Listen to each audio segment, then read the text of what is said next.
Hi, welcome. It is the Player Ranking Show. Man United 2, Liverpool 2. Let's talk through where we think the Liverpool performances rank from that one. Who was boss, who was sound, and who was in the you're messing category. The most difficult of these as ever are ones where it's a big game, where there's loads of emotion attached to it, and Liverpool haven't won. Because, particularly in a game where Liverpool were so good for so long, let me know. We're going to start with the goalkeeper and then go basically put whether you put he was boss, sound, or you're messing, and we'll move on. So we'll go Kelleher and then we'll go over to Bradley and then we'll work our way across the back four if you want to do that. I just want to start actually by saying Southgate for Man U says, mate, I'd like to cry about you missing my super chat. I am so sorry. I really apologise for missing it. If you want to quickly put your comment in, I'll read it regardless. But other than that, let's hope that your name is what happens, because let's hope Gareth Southgate ends up as Manchester United manager, because that would be even funnier than how happy they are with effectively, being crap this season. Right, Kelleher. I thought Kelleher was sound. I thought he was there. Anyone want to take any more from that? Let me know. Let's see. Kelleher sound, says J-Rog. Neil King Mason says Kelleher sound. Yeah, I think that's fair. Let's move on to Connor Bradley. Connor Bradley, I thought it's a tricky one. I don't think he did anything wrong. I thought he had a reasonably good game. I thought he was he's probably a sound performance. Didn't truly get to excel. The back half of the first half, he really went up a gear. I think it was when we said, right, Robertson, you've had your run, we're going to let Bradley have a go instead. And he won a couple of really good, front foot pressing block tackles and got us going again. Got into the box in a couple of good opportunities, nearly laid on a couple of goals as well. But yeah, it was a good, solid performance from Connor Bradley. Right, we're going to come to our first, probably difficult one of the show so far.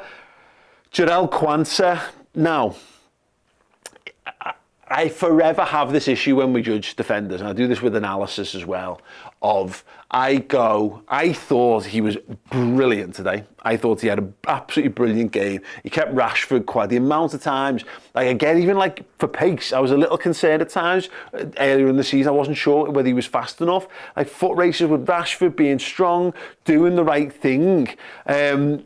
But ultimately, he gives the ball to Bruno Fernandes, who scores the equaliser, and that's the thing, the chain of events that starts Liverpool on the path to not winning the football match. So let's have a look and see what people have said with that. Pat says Quansah sound. MK says sound. Chom Chester says lower sound. Diane Butler says lower sound.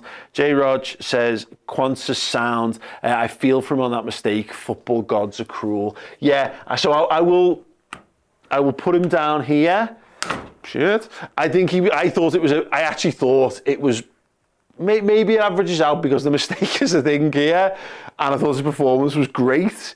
But does that one moment wipe out the one moment of madness? And let's say madness, it was good anticipation and a great finish from Fernandes ultimately.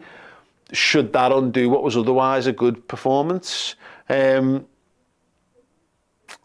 not so sure. I'm going to put him... Actually, I don't like him being so close to your mess, and I'm just going to tuck him there under Bradley. Okay, Virg.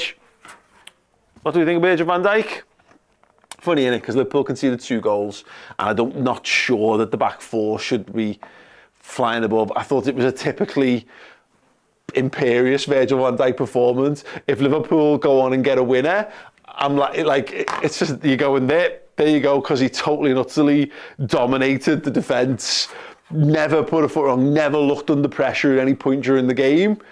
Here we are, putting Virgil van Dijk, who did nothing wrong all game long, in the sound when he's great. Sound seems to be the general consensus. Yeah, Southgate for Man U says, Quansah could have that mistake 20 times and nothing comes of it. Yeah, no, fine. Okay, so we'll put Virgil in the middle as well. I have a strong feeling that this is going to be pretty well populated by the end of this. Wataru Endo. Just do it. Sound, wasn't he? Fine. I'm not sure it was the game for him, given how much of the ball we had, but also it wasn't the game to take McAllister out of the 8, and I think I don't think we were as good once we moved McAllister a little bit deeper. But I'm not sure we needed him, because there's a couple of times where if we just had a better passer of the ball in that position, I think we'd have been able to get on a little bit more. But he was fine. He didn't put a foot wrong. Had a reasonably good game. I don't think he warrants too much conversation. I've totally forgotten, by the way, to do Andy Robertson.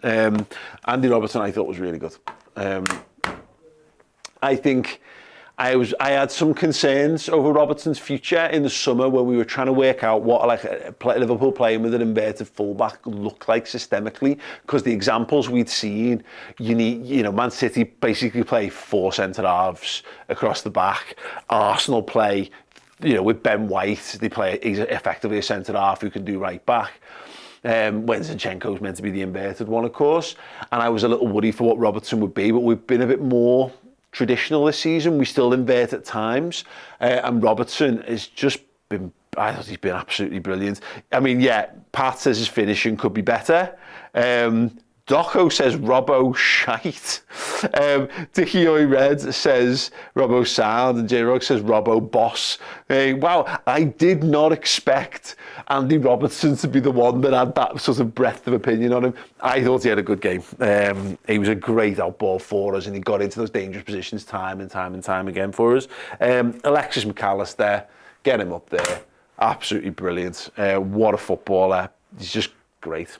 Absolutely great. Anyone think that McAllister doesn't deserve to be boss? Let me know in the comments. Okay, judging from what I've seen in the comments so far, in fact, there you go. Boss from Alexis says Konstantinos, and Pat says best player as usual. J-Rog says Macher, boss as usual. Southgate says Robbo sets the tempo and attitude. Forwards and Sobbo let us down. Let's do it then. Dominic Szoboszlai. Chris Pajak was raving about his performance in a positive sense in the first half. He thought he was brilliant. He thought the way that he was picking pockets of space, was getting forward and supporting the attack. He was helping to destabilise everything Manchester United were doing. Was great. I just thought he was fine. But again, Chris, who thinks tactically loads more about this, was very, very keen on him. Now, this is interesting because we've got here Simon from Stoke thinks he was in Yemesen. And yet, Konstantinos Anganu says, I think Dom up a sound. Szoboszlai was immense, says William. Low sound, let's not overreact. Sobbo, low sound, says Dicky Oi Red. Lower sound, says Dizzy up the fool. Yeah, I he was all right. I thought he was all right. Yeah. The problem with him is that he's only ever a goal away from looking like he's had the best game anyone's ever had. He does need to start getting some more goals, to be perfectly honest. Chimera, am I the only one upset about the draw here? Liverpool are wasteful. Everyone's upset about the draw. Everyone. Not beating Manchester. If you leave a game with Manchester United and their fans are happier than your fans, then we should be miserable about that. But as I've been trying to extol over all the 3 post-match shows that I'll have done by the end of this one, is that we're miles better than them, and we're level on points with Arsenal at the top of the league, regardless of that result. It might be one of the results that helps undo Liverpool. But let me spell it out for you, by the way, just as a sidetrack. I don't like doing this on this show. If Liverpool lose this game, lose the league because they've drawn too many games, and it ends up being one draw that's the difference, it will not be drawing at Old Trafford. It will be drawing the game or losing the game. It will be the Tottenham Hotspur game where we had a legitimate goal taken off us because VAR and the people who run VAR are fucking incompetent. If Liverpool lose it by any margin of 3 points, within 3 points, it will because we were robbed in the most ridiculous of circumstances by that game, not by drawing against one of your rivals in one of the most heated derby games in the league, in a ground where we historically really, really struggle to get results. So yeah, there we go. That. So fuck the FA, not fuck Liverpool or our players. Darwin, tough game for Darwin. I thought the way that he played in the first half, the way he linked things, he was dropping off the front line, first time passes, trying to bring people in. He was part of us building our dangerous nature in the football match, but he also didn't quite have that clinical cutting edge as well. So I actually think it was probably overall a little bit of a disappointing performance from Darwin, to the point that I didn't overly notice him not being on the pitch. Yeah, let's do Luis Diaz. I thought Diaz was really good. I thought he was one of the other ones, one of our real standout performers on the day, constantly a willing worker, always wanted the ball, scored. In fact, I'm going to put him up into boss. I'm putting Luis Diaz into boss. Diaz up a sound, says J-Rog, got the goal, but missed some key chances. Dickie Red says Lucho, boss. Southgate from Man United, boss. Humza says mid-sound. Nah, I'm not having mid-sound. He scored a goal, and yes, you know, you can say, oh, missed chances or whatever.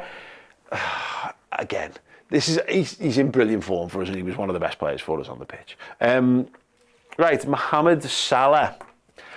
I very nearly screamed, "You're fucking shit" at him at one point during that game, and it was the one where he got played through the middle late on, and he just needed to either commit to running with it or commit to holding it up and bringing someone else into play, and he did neither, and I was really frustrated. He scores the penalty, takes a brilliant penalty that gets us the point. This is the reason why we are leaving this match level on point at the top of the table, is because Mohammed Salah scored a penalty, but he was rubbish. And look, a lot of people saying he's fasting for Ramadan. That is a consideration. So look, no one's going to write Mohammed Salah off, are they? But it was another poor performance for me from Mo. His all-round play was not good enough, to be perfectly honest. Charlie Williams with a super chat says, Salah missed 3 sitters, Szobo missed 2 sitters, Diaz was good but missed a sitter, Nunez tries to pass instead of shoot. I was vexed. Yeah, I know. It's funny because we did the preview show and I said, we need to, like, Salah has a chance against Sheffield United where he should just square it to Nunez, and Nunez is kicking off at him, and he tries the shot, and Salah has a few of those really weak shots. And I was saying, if you've got an opportunity to just be ruthless and kill it off, do that. And we actually did. So rather than individuals just taking loads of fucking pot shots, we were trying to play other people in, but we went too far the other way.